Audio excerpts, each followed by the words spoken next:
Good morning, everyone. As we are about to start, please be active. Just a few reminders. I would like to seek your cooperation in completing this web conference. Thank you for your kind cooperation and attention. To acknowledge the presence of our resource speaker, Dr. Mara Manangan. Good morning, ma'am.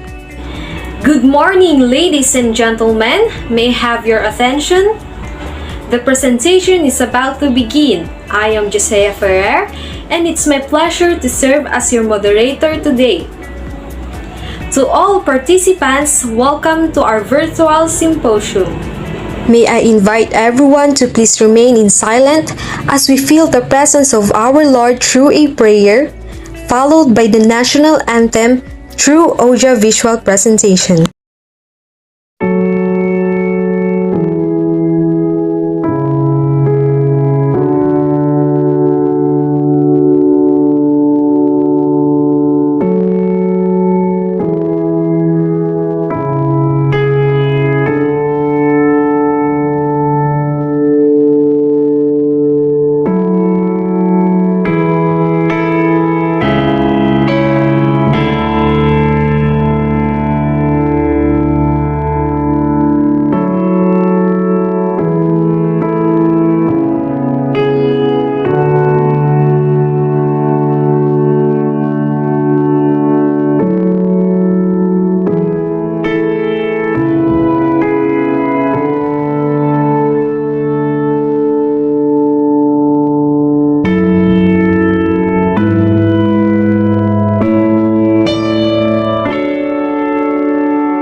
Ang pambansang awit ng Pilipinas. Kayang magiliw, pero sa silanganan, alam ng puso, sa higit mo'y buhay. Lupang hinirang, tuyag ka ng magiting, sa mandulupin, di ka pasisigil, sa nalatang tutok sa simoy at sa langit ang pagkaw, ay hinatang tudla tawid sa pagkayang minamahal. Ang isang ng matawad mo'y tagumpay na nag-iibig, ang bituin at araw niya kailan ang may magtitigil. Luman ang araw ng walhagin pagsinta, buhay langit sa piling mo.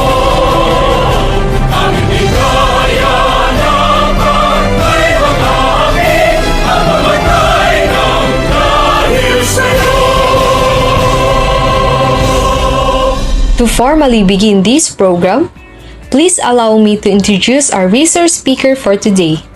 She finished the Bachelor of Physical Education at Pangasinan State University, Bayambang Campus, Master of Arts in Teaching at De La Salle University, and Doctor of Philosophy in Education, major in Educational Leadership and Management at University of the Philippines. Without further ado, I would like to welcome the presenter to deliver the presentation, Dr. Mara Manangan. Thank you for the flattering introduction, Ms. Ferrer. FS students must be able to achieve the following intended learning outcomes.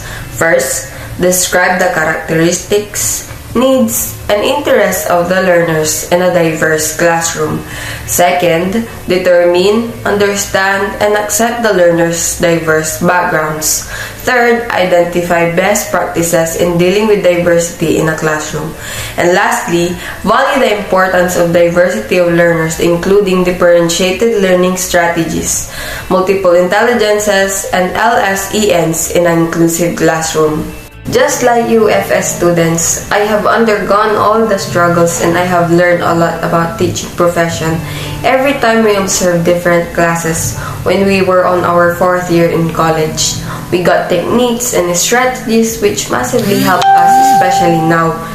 It was our third observation, and above all the differences that the students have and the struggles brought by the new normal mode of learning back then, students were very eager to participate and learn new things. Despite the different responses by the students, the teacher made sure that they are all given equal recognition and treatment during the class. As the class proceeds, the participation of the students continues as well.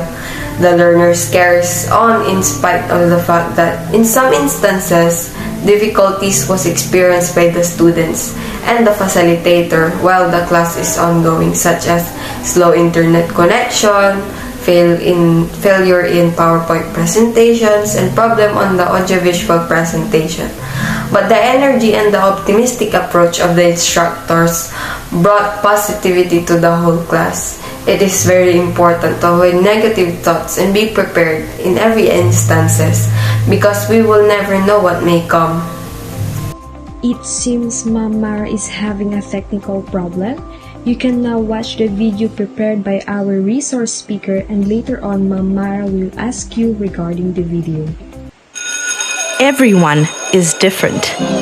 The 2020 Global Education Monitoring Report on Inclusion and Education believes that education is strongest when it embraces diversity. Learners should not have to adapt to the system. Instead, education systems should adapt to their needs. When students do not feel welcome in school, they are less likely to learn. This is everyone's loss. But rich and poor countries too often educate some children apart. Children who have a disability, have been displaced, speak a different language, or are poor and disadvantaged. School design may favor some students over others, as do many laws and policies. Teachers are often ill-equipped to cater for students' diverse needs. Children may not recognize the way they are portrayed in textbooks. Some may not see themselves there at all. They receive the message that they do not belong. Testing sometimes follows a narrow vision of education, and consequently, some students leave education earlier than they should.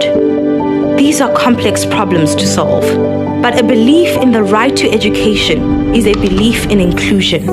Children have different learning speeds and needs. They need curricula that are flexible, creative, and relevant. How we prepare teachers matters. They must be given the tools and training to achieve our vision for reform. The resources we know can help the marginalized, educators, support staff, and equipment should be shared so that everyone can benefit. Better data on those left behind will help us reach them. Disadvantages often accumulate. We can't address inclusion one group at a time. Redressing these disadvantages requires funds. These must be equitable and target individual-specific needs. We must work together on these tasks across government ministries, from central to local authorities, with civil society supporting governments, and schools opening doors to the community. Inclusion in education requires a change in mindset in society, so that education for all means education for everyone, without exception. We come to the question and answer session. I would like to call Dr. Mara Manangan again to ask questions to all students who listened and participated for today's program. So for the first group to ask, may I call on Mr. Pabiano and Ms. Navata. Mr. Pabiano and Ms. Jacqueline Navata, here's your question. How did you feel as you observed the virtual classroom? Did you feel a sense of oneness or unity among the learners and in between the teacher and the learners in a new normal classroom settings? Embracing the learning process is an important prerequisite for adopting new skills and knowledge, as well as all intellectual challenges that go along with it. An essential part of the learning process should be setting goals, reflecting, accepting the fact that you may not know everything at all times. Accept criticism, applying feedbacks and suggestions to become better, among other things. Mr. Ganga and Ms. Herrera, here's your question. In the future, How would you want the learners in virtual classroom to interact? How will you make it happen? In the future, I want my students to be active. I would make this happen by putting line in terms of teacher and students' relation that provide a positive virtual classroom atmosphere. Through good classroom management and teaching strategies that would consider students' diversity, I could effectively make my students competitive learners. Ms. Mariel and Mr. Edward Garcia, while you were observing the learners, did you recall your experiences when you were their age? What similarities or differences do you have with the learners you observed? Yes, ma'am. There are actually a lot of similarities that I noticed on how the way of acquiring the knowledge is done in today's classroom setup. During high school years, the utilization of technology has been very evident from PowerPoint presentation to audiovisual mode of conveying the lessons. The difference is in conducting the face-to-face class, as you can see the real situation of the learners, and also you can see the interaction between them. Ms. Mamariel and Mr. Lagmay, think of a teacher you cannot forget for the positive or negative reasons. How did she or he not help you with your needs, whether it is physical, emotional, social, and cognitive, and how did it affect you? I have one instructor whom I admire, and she is also one of the reasons why I took this course.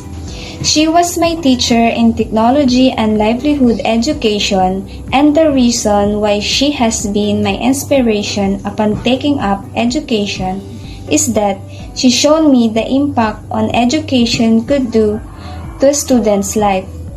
She taught me lessons which we couldn't learn on a basic classroom setup and the lesson of life. Thank you. And also, it is quite ironic how the image this profession established through the years. Teachers were treated as if they don't have a degree. Some students disrespect them, but my teacher told me that's how life is. But when the day comes where all of your students finish their courses and start working, the fulfillment that you get just by seeing them succeed is enough. The mere fact that you know that you are part of the process is heartwarming. That moment, I felt like I want to teach, I want to inspire, and I want to be part of someone's journey to success.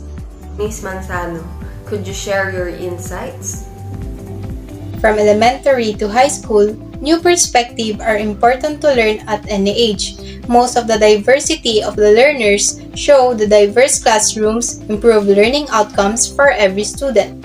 An educator must consider, since in every classroom you could encounter different students who have different interests and beliefs. Also, the importance of becoming a teacher in future are the sequences in which learners must gain specific concepts, skills, abilities, and building on prior development and learning. Thank you. Thank you everyone for sharing this moment with us. As a token of our appreciation, we would like to present to you with this certificate of gratitude and pleasure to have you today. As we end this meeting, may I call on Mr. Jeric Inigo for the closing remarks. To our distinguished and dynamic resource speaker, Dr. Mara C. Manangan, ma'am. To our energetic College Dean of College of Teacher Education, Dr. John Paul Mantile, sir. To our participants in today's event, friends, ladies and gentlemen, good morning. Indeed, this virtual symposium gives us the privilege to see the individual differences of our students. That's why I would like to extend my gratitude to our equipped and well-calibrated resource speaker who enlightened us about diversity of learners, which provides the opportunity to understand learners' differences in terms of their gender, racial, cultural, and religious background that affects the students' and teachers' interaction in a classroom. Learn about the practices and strategies that teachers may use in dealing with leaders' diversity in a classroom. Once again, thank you and good morning. Thank you, Mr. Jerry Inigo. Now, this is where our presentation ends. Hopefully, the presentation will be beneficial and everyone have gained knowledge. Once again, thank you to everyone for attending.